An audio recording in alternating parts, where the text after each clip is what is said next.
এক রাত, এমন এক রাত যা মানব ইতিহাসের সবচেয়ে অলৌকিক রাতগুলোর একটি।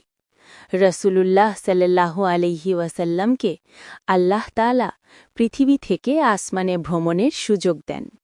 এই ঘটনাই মেরাজ নামে পরিচিত। সেই রাতে রাসূল সাল্লাল্লাহু আলাইহি ওয়াসাল্লাম ঘুমিয়েছিলেন মসজিদুল হারামে। হঠাৎ ফেরেশতা জিব্রাইল আলাইহিসসালাম উপস্থিত হলেন। তিনি নাবিজির বক্ষ মুবারক চিরে পবিত্র পানিতে ধৌত করলেন আর ভরলেন ঈমান ও হিকমতের নূরে। এরপর নাবিজি সাল্লাল্লাহু আলাইহি ওয়াসাল্লামকে বুরাক নামের এক সাদা ডানাওয়ালা বাহনে তোলা হল, যা বজ্রের গতিতে চলত। বুরাকে চড়ে নাবিজি সাল্লাল্লাহু আলাইহি ওয়াসাল্লাম গেলেন মসজিদুল আকসা, যেখানে আগের সব নবীদের নামাজি ইমামতি করলেন। এরপর শুরু হল আকাশ পেরোনোর অলৌকিক যাত্রা।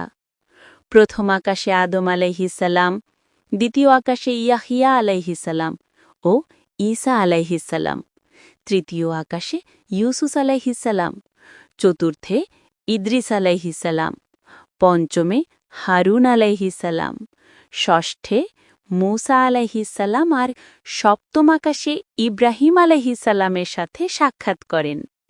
শেষে নবীজি পৌঁছান সিদরাতুল মুনতাহা, যেখানে ফেরেশতা জিব্রাইলও যেতে পারেননি। সেখানেই আল্লাহ তাআলা প্রিয় নবীর সঙ্গে কথা বলেন এবং 5 ওয়াক্ত নামাজ ফরজ করেন। এই মেরাজ শুধু এক ভ্রমণ নয়, এটা ছিল আল্লাহর সঙ্গে নবীর সাক্ষাতের অলৌকিক মুহূর্ত। চলুন এই মহান ঘটনার স্মরণে আমরা নিয়মিত নামাজ পড়ি, কারণ নামাজই হল সেই মেরাজ যা আমাদের আল্লাহর কাছে পৌঁছে দেয়।